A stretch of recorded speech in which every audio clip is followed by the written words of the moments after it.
Abraham vivait en Palestine avec son épouse Sarah.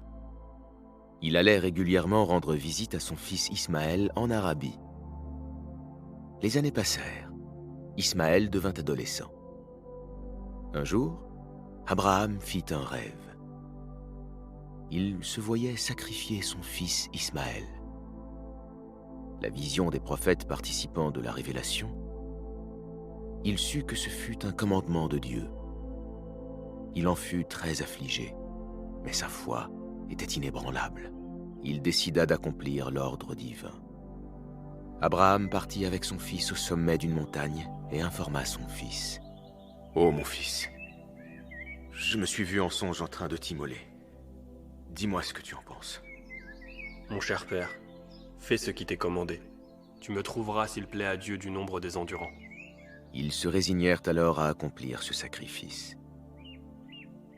Abraham plaça Ismaël devant lui, le front au sol, pour ne pas voir son visage.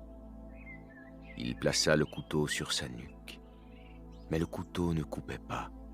« Ô Abraham, tu as cru en cette vision.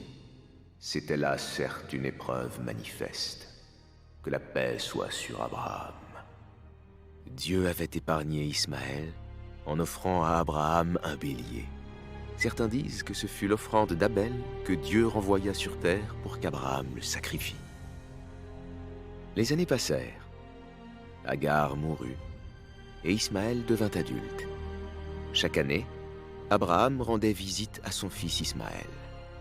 Un jour, Abraham revint voir son fils. Ismaël ne se trouvait pas chez lui.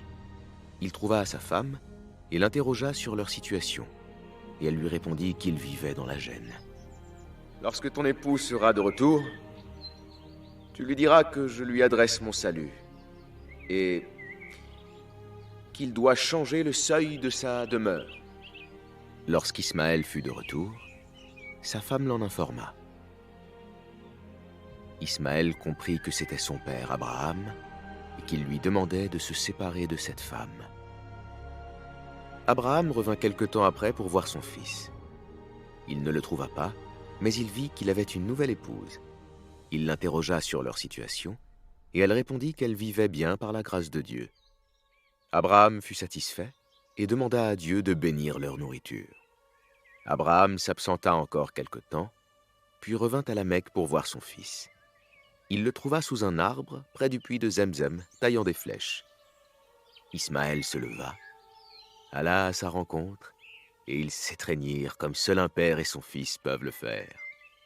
Abraham dit à Ismaël, « Oh mon fils, Dieu m'a ordonné quelque chose. » Fais ce qu'il t'a demandé. « M'y aideras-tu » ?»« Bien sûr. » Dieu m'a ordonné de construire une maison à cet emplacement.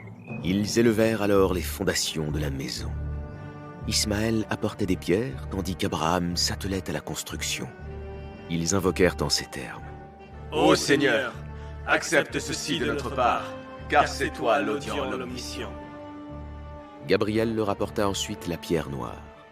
Jadis elle fut blanche, mais devint noire à cause des péchés des hommes. Ils achevèrent alors la construction de la maison sacrée, la Kaaba. Abraham avait alors bâti le plus prestigieux des lieux de prière, dans le plus noble des endroits. Puis, Gabriel lui apprit les rites du pèlerinage. Abraham dit à Ismaël, « Ô mon fils, je te confie tout ce pays et cette maison, par l'ordre de Dieu. » Après cela, Abraham retourna en Syrie auprès de Sarah, et chaque année à l'époque du pèlerinage, il allait à la Mecque, s'acquittait du pèlerinage, voyait Ismaël, et retournait ensuite dans son pays.